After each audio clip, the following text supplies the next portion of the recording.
नमस्कार मित्रांनो, याड लागलं प्रेमाचं या आजच्या एपिसोडमध्ये आपण पाहत असतो. शांतनूला खूप निकीनं मारलेलं असतं आणि तो त्या अवस्थेमध्ये घरी आलेला असतो. जेव्हा तो घरी येतो तेव्हा मंजिरी विचारते, काय झाले दादा? तर तो आठवत असतो की आपल्याला त्या गुंडांनी किती मारलेलं असतं, पण तो तिला काही सांगू शकत नसतो. तर बोलतो, काही नाही, पायात पाय अडकून मी ठेस लागून पडलो. तर ती बोलते, पायात पाय अडकून पडल्यानंतर किती लागतं हे मला चांगलंच कळतं दादा.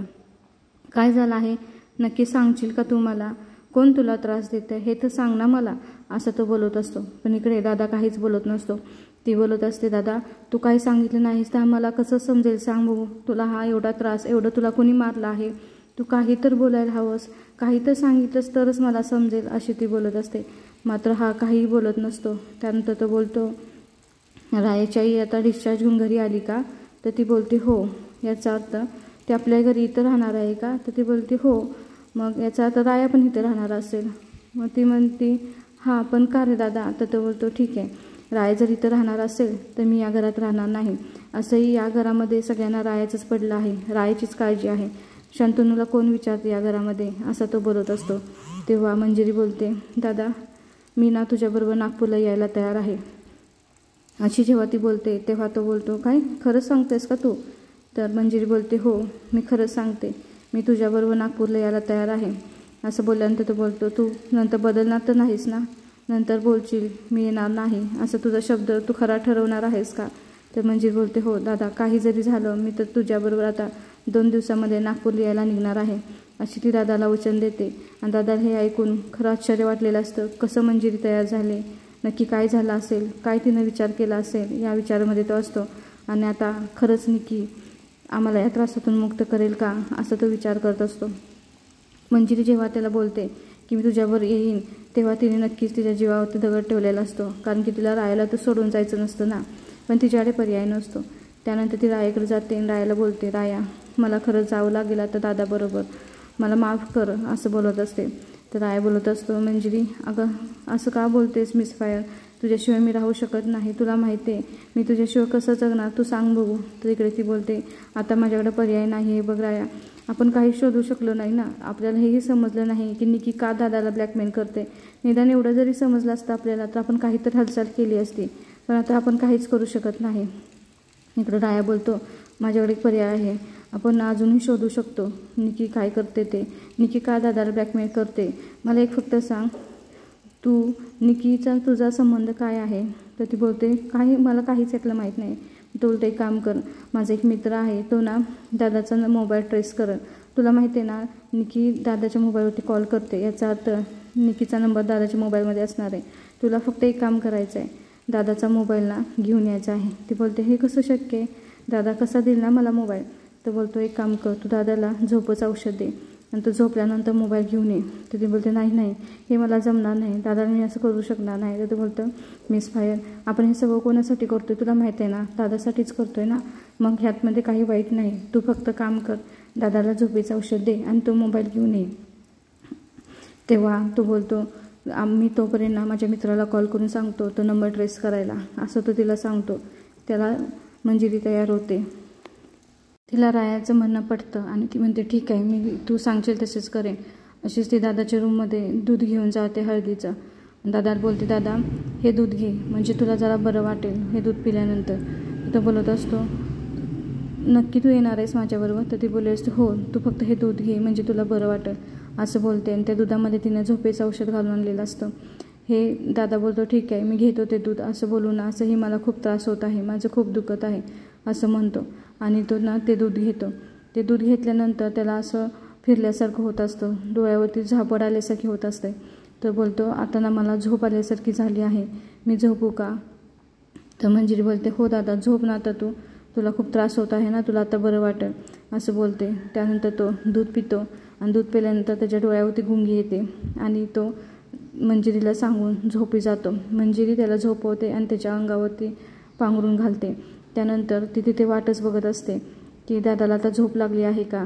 त्यानंतर थोड्या वेळानं पाहते की दादा गाढ झोपेमध्ये आहे. मग ती विचार करते, रायानं सांगितल्याप्रमाणे झोपेच्या औषधाची गुंगी आता दादाला आली आहे आणि दादा आता गाढ झोपेत आहे, आता आम्ही मोबाईल घेऊन जाऊ शकते दादाचा, असा ती विचार करते. आणि हळूच दबक्या पावलाने दादाजवळ जाते आणि दादाचा मोबाईल उचलते आणि मोबाईल उचलून ती गडबडीने बाहेर घराच्या पडत असते. फक्त तिला कोणी पाहू नये याचीच भीती तिला असते.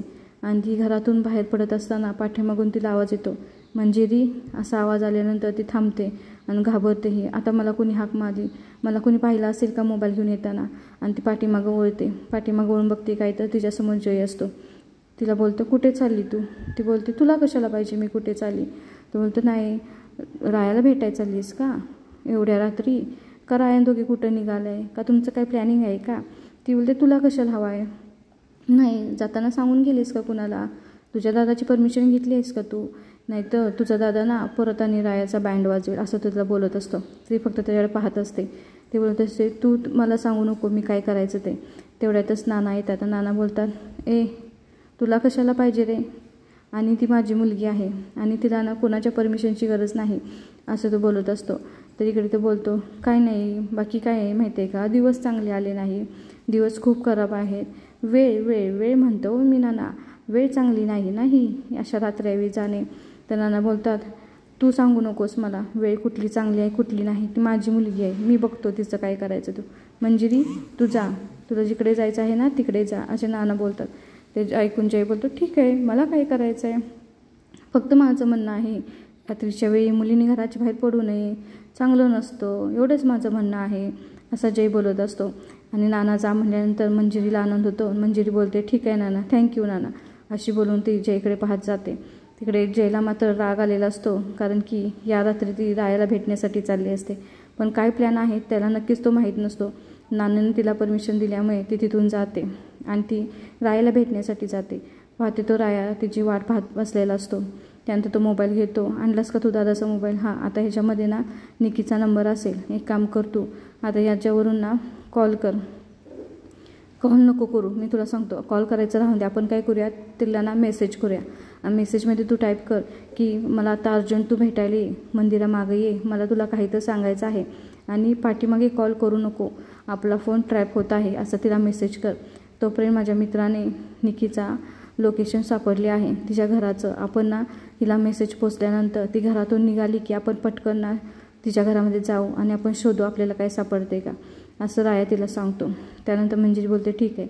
मंजिरी तिला मेसेज करते की मला पटकन भेटायला ये, मला तुला काही तर सांगायचं आहे आणि मला पाठीमागे कॉल करू नको असा मेसेज करते.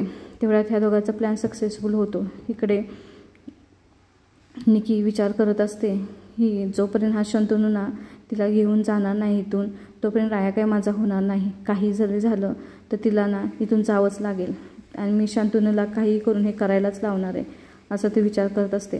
तेवढ्यातच तिच्या मोबाईलला मेसेजचा आवाज येतो. मेसेज आल्यानंतर ती मोबाईल पाहते आणि बघते, हे काय, या शंतनूने कशाला मला एवढ्या रात्री मेसेज केला आहे, काय काम असेल त्याचं, कशासाठी मेसेज केला आहे. तर ती मेसेज रीड करते. मेसेजमध्ये लिहिलेलं असतं, निकी मला तुला काही तर सांगायचं आहे, देवळा पाठीमागे येऊन मला भेट आणि मला पाठीमागे रिटर्न कॉल करू नको, कारण की रायाला शंका आली आहे आणि राया आपला फोन ट्रॅप करू शकतो, त्यामुळे तू पटकन मला येऊन भेट असा ना मेसेज आलेला असतो. तो मेसेज पाहून ती म्हणते, याला काय आता माझ्याशी बोलायचं आहे, काय काम आहे, पण काही जरी झालं तर तो बोलवतोय याचा अर्थ मला जाऊन भेटलंच पाहिजे. त्याला एवढ्या रात्री नक्कीच काही तर महत्त्वाचं असेल आणि सांगायचं असेल म्हणून त्याला मला मेसेज केला असेल असा ती विचार करते. आणि तो मेसेज पाहून ती मंदिरापाठीमागे जाण्यासाठी घरातून निघते. फक्त ती निघताना विचार करत असते, आता फक्त ह्या गोष्टी मला लवकर संपवायच्या आहेत, काही जरी झालं तर मंजिरीला आपण इथून घालवायचं आहे असा ती विचार करत असते. तेवढ्यातच तिथून निघताना ती गाडीमध्ये बसते आणि बोलते, मला लवकरात लवकर शंतनूलाही भेटलंच पाहिजे आणि त्याच्या मनात काय आहे, काय चाललं आहे, रायाला काय समजलं आहे हे शोधलं पाहिजे. आणि ती घरातून उठते आणि मंदिराकडे जायला निघते. जेव्हा ती गाडीमध्ये बसते तेव्हा ड्रायव्हर बोलतो, कुठे जायचं आहे, पण ती जाताना नक्कीच घराला कुलूप लावून जाते, कारण की तिला खात्री असते इथे जर कोण शोध घेण्यासाठी आलं तर आपल्या घरामध्ये काहीतरी सापडेल. ती जेव्हा ती गाडीमध्ये बसते तेव्हा ड्रायव्हर विचारतो, मॅडम एवढ्या रात्री कुठे जायचं आहे.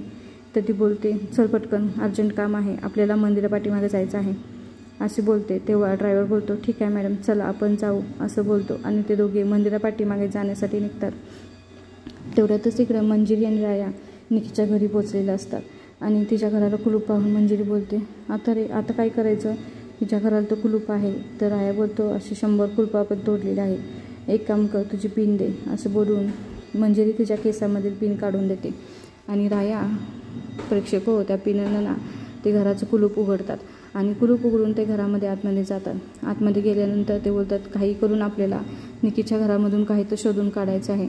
आपल्याला समजलंच पाहिजे की ती का म्हणून दादाला कशासाठी आपल्याला फसवत आहे. त्यानंतर ते घरामध्ये जातात. घरामध्ये सगळं पाहत असतात. नक्की कुठं काय सापडेल. त्याला बोलते हे बघ राया, काही जरी झालं ना तिच्या घरामध्ये आपल्याला नक्कीच काही तर सापडेल.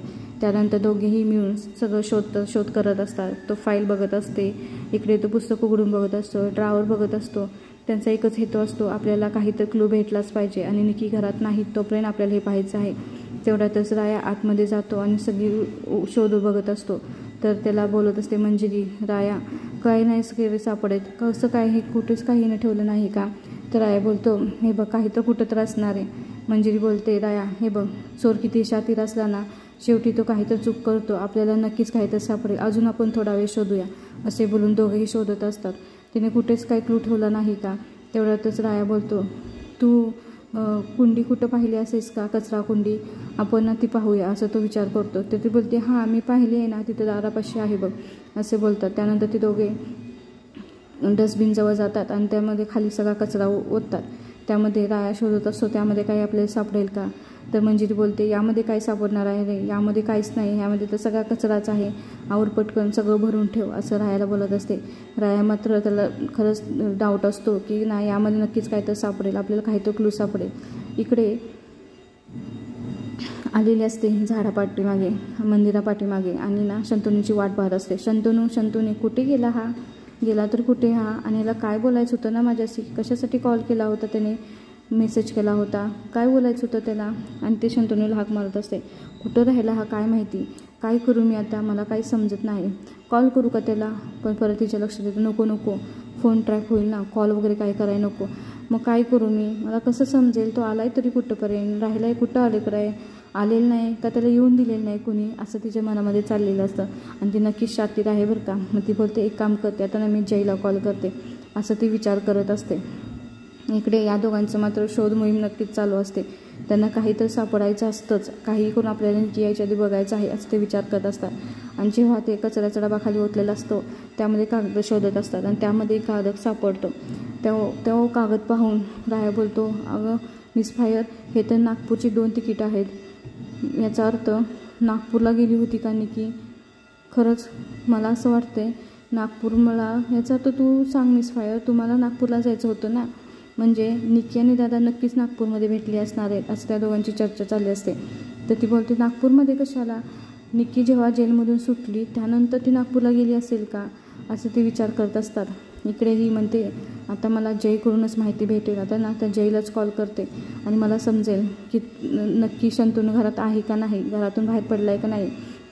आणि इकडे मंजिरी बोलत असते हां तू बोलतोय तसंच असेल, नक्कीच ना नागपूरमध्ये काहीतरी असणार आहे. आणि ही फोन करते निकी जयला, हॅलो जय कुठे आहेस तू. तर तो बोलतो कुठे असणार आहे, घरातच. एक काम कर शंतनू कुठे आहे बघ. तर मग तो आहे घरामध्ये. म्हणतो काय, हो तो झोपला आहे. म्हणते मग मला मेसेज कोणी केला. तर तो बोलतो हे बघ मला असं वाटतंय मंजिरीच्या हातामध्ये फोन होता आणि तिनं तुला मेसेज केला असेल.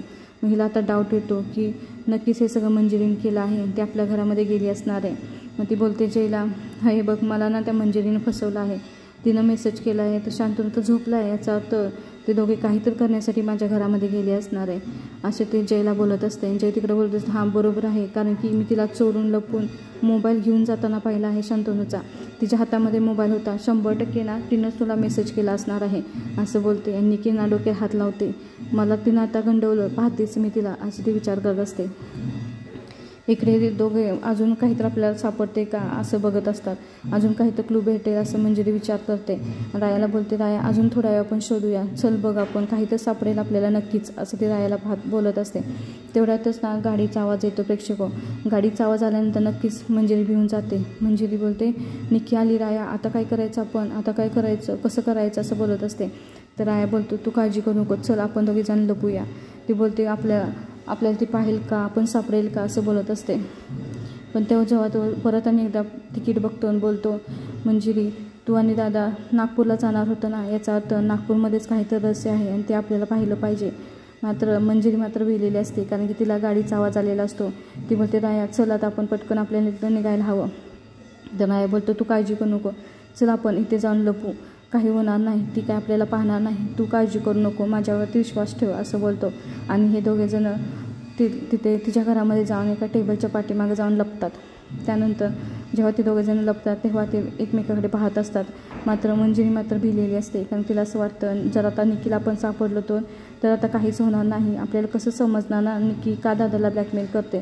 मग रायाला मात्र कॉन्फिडन्स असतो, तो बोलतो काही होणार नाही, आपण इथून बाहेर पडू. तर ती बोलते तुला कसं एवढा कॉन्फिडन्स आहे. तर राया बोलतो हे बघ मी राया आहे आणि माझ्याकडे प्लॅन बी तयार असतो. त्यानंतर ही घरामध्ये आलेली असते आणि तिला फुल डाऊट असतो हे दोघे ना आता घरामध्ये आलेले आहेत आणि मी त्यांना शोधणारच.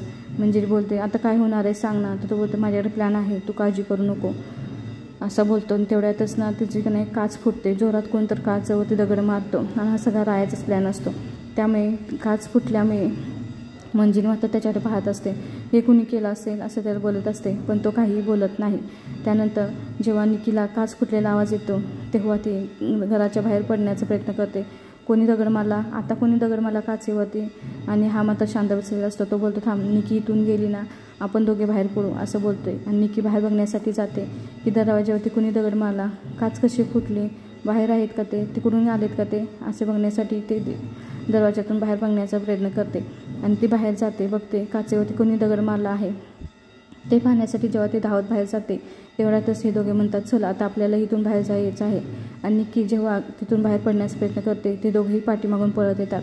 आणि येता येता रायाला अजून काही त्या टेबलवरती दिसतं आणि तो बघतो हे काय आहे. तो बघतो खूप सारे ना गोळ्यांचे टॅबलेट्स असतात आणि तो बघतो एवढे कशाच्यासाठी गोळ्या, निकीला तर नक्कीच काही आजार नाही ना, मग हे कोणासाठी असेल, असं कोण आहे का व्यक्ती जो खूप आजारी आहे आणि तो दादाच्या जवळचा आहे.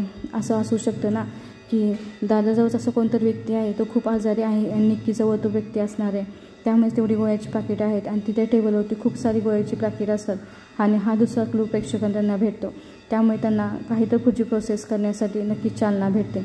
पुढील भागामध्ये आपण पाहतो असा इंटरेस्टिंग ट्विस्ट दाखवला आहे ज्यामुळे राया आणि मंजिरीला त्यांना पुढे जाण्यासाठी मार्ग भेट दिसतो.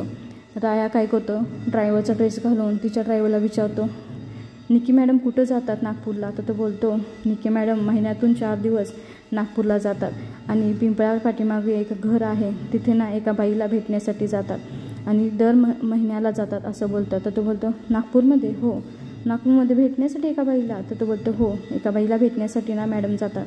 हे सगळं रायाला समजल्यानंतर राया मंजिरीजवळ जातो आणि मंजिरी बोलतो हे बघ निकी ना नागपूरला कुणाला तर भेटण्यासाठी जाते, एक काम कर ना तुला ना ही सगळी माहिती वहिनीकडून भेटेल ना, तू ना वहिनीला कॉल कर आणि वहिनीला विचार की काय आहे नागपूरमध्ये, कुठं आहे ही जागा, पिंपळाच्या झाडाचं कुठं आहे जागा असं विचार, असं राया मंजिरीला बोलतो.